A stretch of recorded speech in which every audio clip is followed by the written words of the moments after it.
Nós vamos ler o capítulo 11 do livro Uma Vida com Propósito, que o título é Tornando-se Amigo de Deus. Como tivemos restaurado a nossa amizade com Deus pela morte de seu filho, enquanto éramos seus inimigos, certamente seremos libertos da punição eterna por meio de sua vida. Romanos, capítulo 5, versículo 10. Aí ele vai começar aqui falando, né? Deus quer ser o seu melhor amigo. O seu relacionamento com Deus tem muitos e variados aspectos. Deus é o seu autor e criador, isso nós já vimos. Ele é o seu Senhor e mestre, ele é juiz, ele é redentor, pai, salvador e muito mais. Porém, a mais espantosa verdade é esta: o Deus Todo-Poderoso anseia ser seu amigo. Lá no Éden, ele vai dizer, né, que antes da queda do homem, o homem vivia o relacionamento ideal, né, com Deus. Adão e Eva desfrutavam de uma amizade íntima com Deus. Não existiam rituais, não existia culto, não existia cerimônia. Como que era o relacionamento com Deus? Entre Adão e Eva e Deus? Pelo que a Bíblia diz, pelo que a Bíblia nos conta, nós podemos perceber que era um relacionamento como pessoas, como nós aqui que estamos conversando, né? Que trocando informações, assim como a gente liga para um amigo para contar uma novidade, para dizer, e aí, como foi seu dia hoje? Era esse o relacionamento, né? Então a gente aprende o quê? Que Deus, lá no início, ele nos criou, antes de tudo acontecer, antes do pecado surgir, o relacionamento ideal que Deus projetou entre a humanidade e ele era esse, um relacionamento como de amigos, né? Como como Adão e Eva desfrutavam lá no início. Aí, continuando aqui, diz assim: nós fomos feitos para viver continuamente na presença de Deus, mas após a queda do homem, aquele relacionamento ideal foi perdido, né? E somente umas poucas pessoas no Antigo Testamento tiveram o privilégio de uma amizade com Deus. Quem foram essas pessoas? Moisés e Abraão, que foram chamados de amigos de Deus. Davi era conhecido como o quê? Como o homem segundo o coração de Deus. Jó, Enoque e Noé, que nós vimos, né? Essa semana, eram amigos íntimos de Deus. Entretanto, o medo de Deus e não a amizade era mais comum no Antigo Testamento. Né? Se nós formos ler as histórias do Antigo Testamento, nós vamos perceber que parece que as pessoas tinham mais medo de Deus do que amizade. Né? Poucas pessoas na Bíblia foram chamadas de amigas de Deus.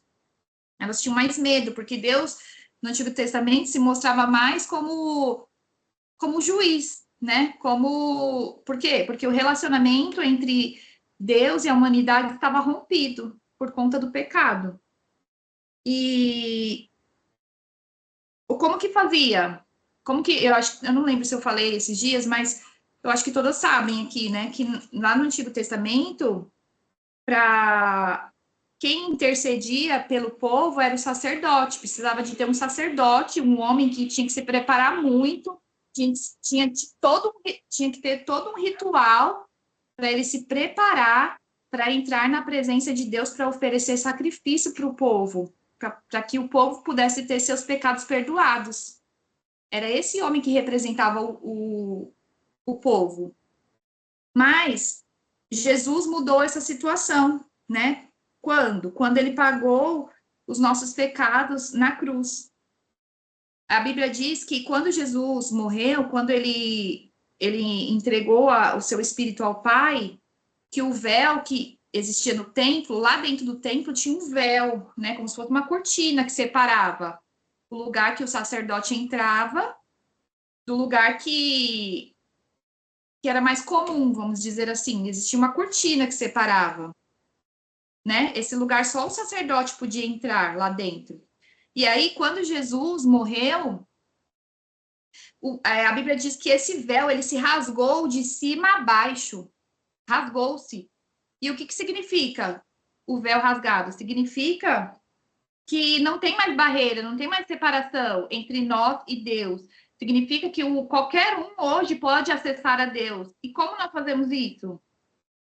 Quem pode me responder? Orando. Orando, né? Então, ter amizade com Deus só é possível por causa da graça dele, porque ele enviou seu filho Jesus para se sacrificar por nós. Tudo isso foi feito por Deus, que por meio de Cristo nos transforma de inimigos que nós éramos, porque nós estávamos separados de Deus, nós não tínhamos acesso. Então, a morte de Cristo nos tornou em amigos, amigos de Deus. Aí Jesus diz assim, na sua palavra, aqui está dizendo no livro que Jesus diz assim, ó, já não os chamo servos, porque o servo não sabe o que o seu senhor faz. Em vez disso, eu os tenho chamado de amigos, porque tudo o que ouvi de meu pai, eu lhes tornei conhecido. Aí eu anotei aqui, né? Diferente de um servo, o que é um servo? É alguém que serve alguém, talvez um funcionário, vamos dizer assim, um empregado, né? Uma pessoa que está ali somente para servir. Diferente de um servo, um amigo, ele tem o quê? Se eu tiver um funcionário, qual a diferença entre do meu relacionamento com um funcionário e com um amigo? Com um amigo a gente tem o quê? Mais intimidade, né? A gente se aproxima mais do amigo, você pode contar. Não é todas as coisas que você conta para o amigo que você vai contar para qualquer pessoa. Um amigo é alguém mais íntimo, né? E aí, vocês viram que Jesus disse assim: eu não chamo vocês de servo, mas eu tenho chamado vocês de amigos, né? Então, que nós possamos se tornar realmente amigos de Deus, se relacionar. Às vezes, já ouvi pessoas falar, acha que Deus tem filhos prediletos, né? Ou filhos preferidos, sabe? Às vezes a gente mesmo tem a impressão, parece que Deus nem se importa comigo, né? Parece que só se importa, só abençoa tal pessoa, só abençoa fulano. Mas Deus, ele não tem filhos prediletos, ele tem filhos mais do que? Mais chegados. E a Bíblia diz o quê? Que nós devemos nos chegar a ele, e ele vai se chegar a nós. Então, parte de nós, né, termos esse relacionamento de amizade, buscarmos esse relacionamento de intimidade com Deus. Aí, continuando aqui. Já li essa parte. A palavra utilizada para amigo neste versículo não significa uma relação superficial, que é isso que eu acabei de falar, né? Não é um amigo não é a mesma coisa que um colega, né? Com um colega você fala, você cumprimenta, às vezes você fala coisas de trabalho, de serviço, né? Mas com um amigo você pode contar coisas mais íntimas, coisas que estão lá no fundo do seu coração. A mesma palavra, ela é usada para se referir ao padrinho de casamento e ao círculo de amigos íntimos e de confiança de um rei. A gente vai chamar qualquer pessoa para ser nosso padrinho de casamento? Não, né? A gente chama quem? Aquele que a gente considera, que a gente quer estar próximo, né? Quer por perto, aquela pessoa que a gente confia, aquela pessoa que a gente tem mais proximidade. Então, essa palavra aqui, que Jesus quis dizer, ele se referiu nesse sentido, de amigo, nesse sentido, uma pessoa mais íntima, mais chegada, uma pessoa de confiança. Que Deus me queira como amigo íntimo é difícil de entender, né? É difícil de entender isso, não é? Tipo assim, como assim? Deus me quer como amigo íntimo, ele quer ser meu amigo? Para nossa compreensão é meio difícil de entender, porque assim, a gente olha para nós, a gente não vê nada de especial, de vantagem em nós. Como assim Deus faz questão de ser meu amigo, né? Mas aí o que a Bíblia diz? Que Deus ele zela ardentemente pelo relacionamento com vocês. Deus ele zela ardentemente pelo relacionamento conosco. Ou seja, ele deseja muito muito mesmo, que nós o conheçamos profundamente. Na verdade, ele planejou o universo e orquestrou a história, incluindo os detalhes da nossa vida, para que nós nos tornássemos seus amigos. A Bíblia diz: Deus criou toda a raça humana, criou a terra habitável, com fartura de tempo e de espaço, a fim de que pudéssemos buscar a Deus, não só ficar como que apalpando no escuro, mas realmente o encontrar. Conhecer e amar a Deus é o nosso maior privilégio, e sermos conhecidos e amados é o maior prazer de Deus. Então, isso é muito forte, né? Se a gente parar para meditar, se a gente parar para pensar nisso nesse trecho do livro, que o livro fala, né? E aí ele vai dar aqui algumas dicas de como nós fazemos, o que nós podemos fazer para sermos amigos de Deus. Aí ele vai dar essas dicas, o quê? Usando o exemplo daqueles que Deus chamou de amigos na Bíblia. Quem foram eles? Moisés e Abraão, né? Que na Bíblia Deus chamou eles de amigos, tem escrito lá. Então, usando o exemplo deles, nós vamos aprender 6 segredos para nós termos amizade com Deus, nós desenvolvermos amizade com Deus.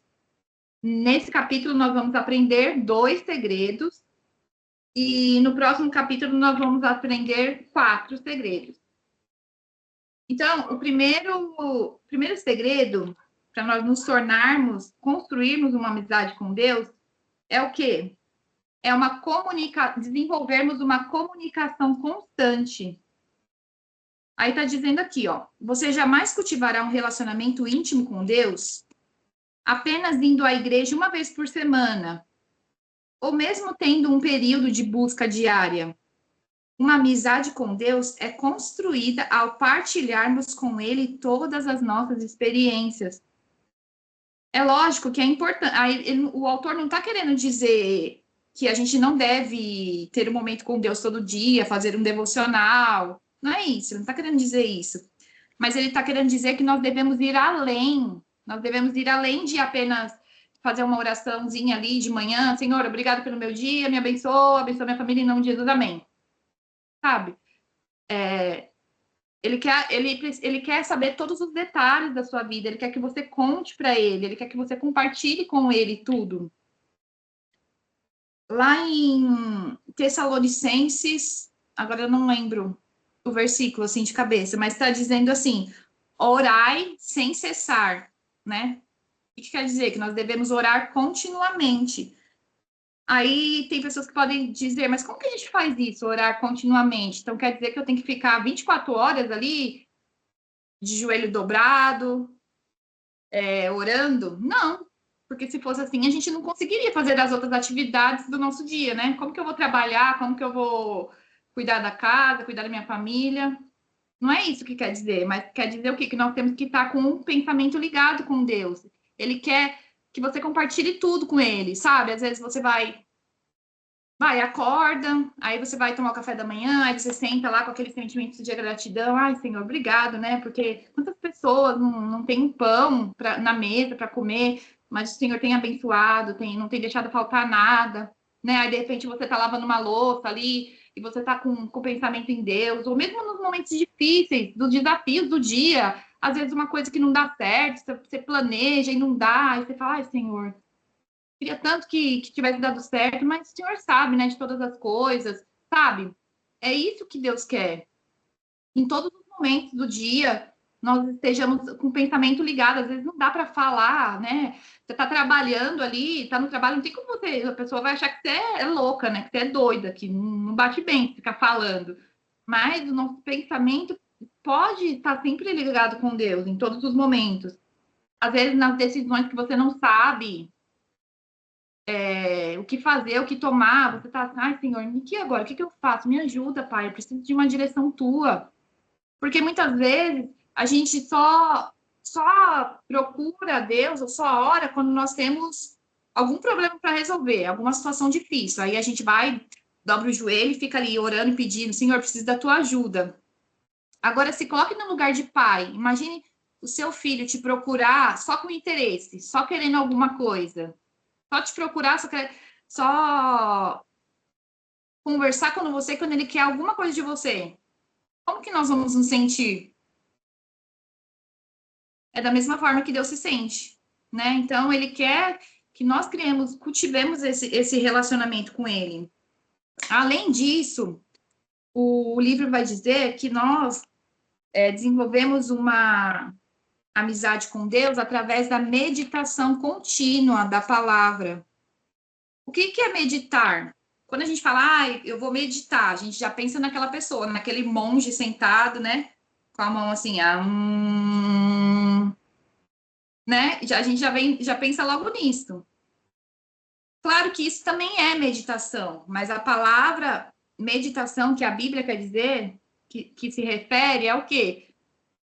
É você ler um versículo. Aqui eu vou ler para explicar melhor.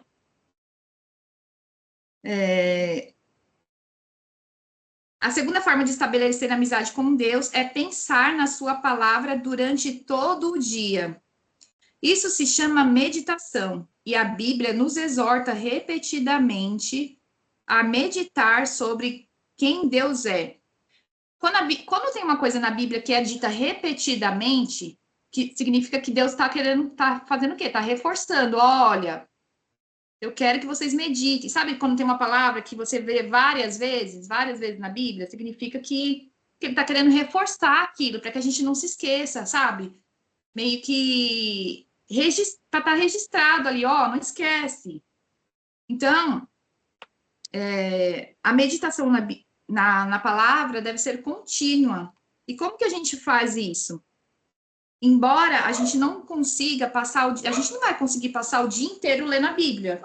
Assim como a gente também não consegue orar o dia inteiro, ficar o dia inteiro orando, né? Como a Bíblia diz, orar sem cessar. Mas, por exemplo, nosso Café com Deus Pai lá em cima, tem um versículo, né? Que nem o que a gente leu hoje, do dia 7.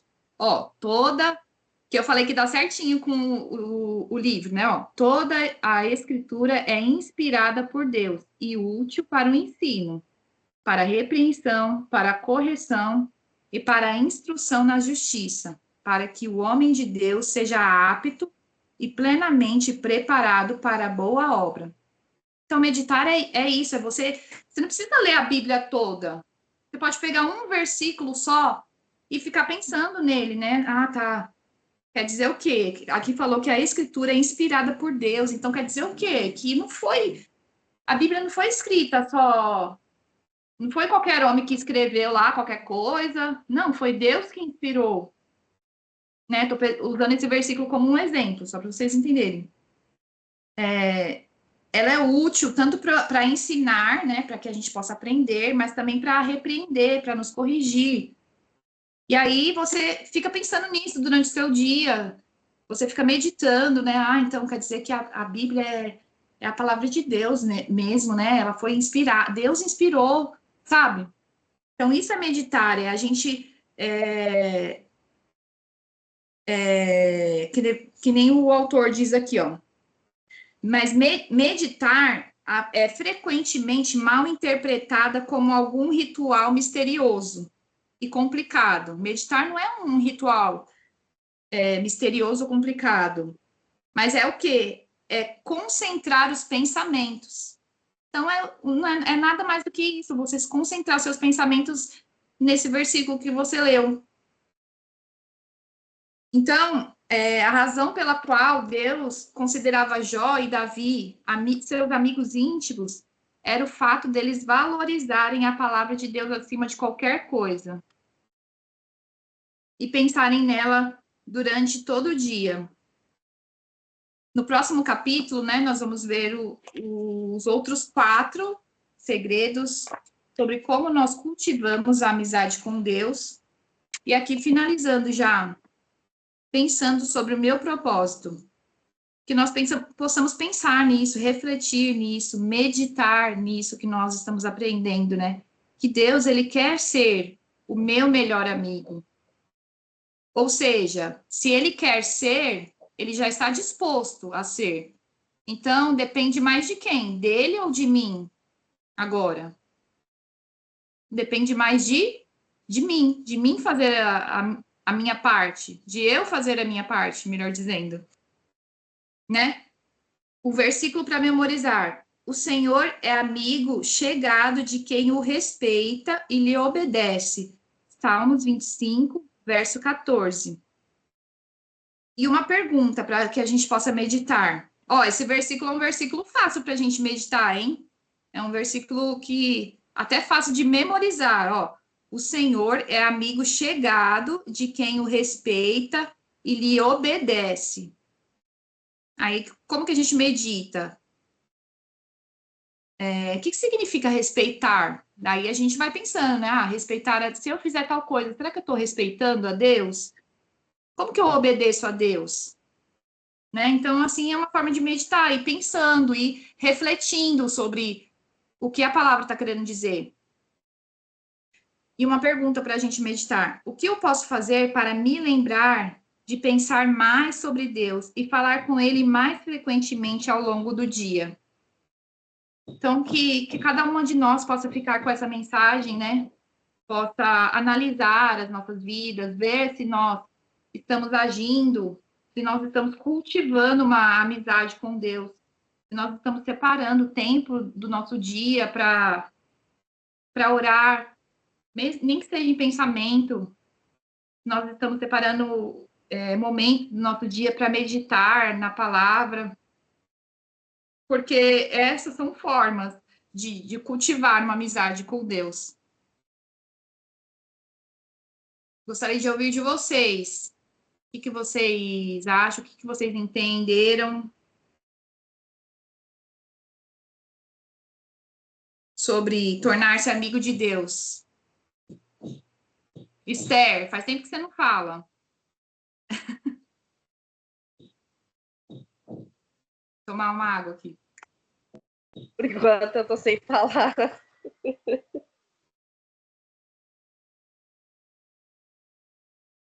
Eu entendo assim que, na verdade, o melhor amigo do ser humano é Deus. O amigo verdadeiro é Deus. Eu sei que a gente pode contar com um psicólogo ou com uma amiga ali de verdade, mas o amigo verdadeiro mesmo, no íntimo lá, é Deus, não tem outro. Sim, porque ele é perfeito, né? Não, Ele pessoas não são perfeitas. Às vezes a gente se decepciona com pessoas, mas as pessoas decepciona. são perfeitas, Às né? vezes o amigo pode ser falso, pode estar ali te ouvindo, mas não está nem aí para o que está falando. E Deus não, Deus nunca deixa de ouvir os filhos dele. Sim. É isso.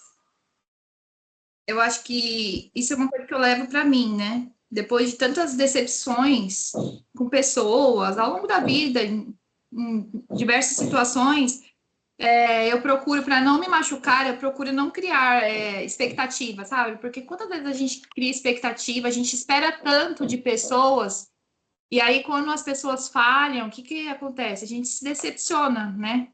A gente fica triste, a gente fica magoado.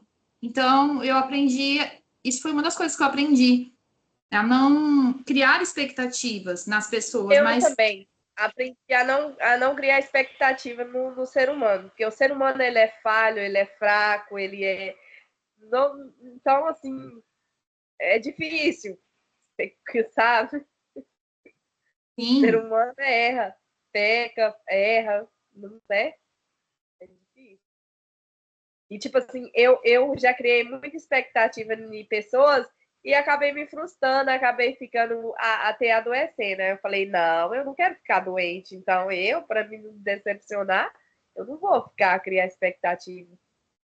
então.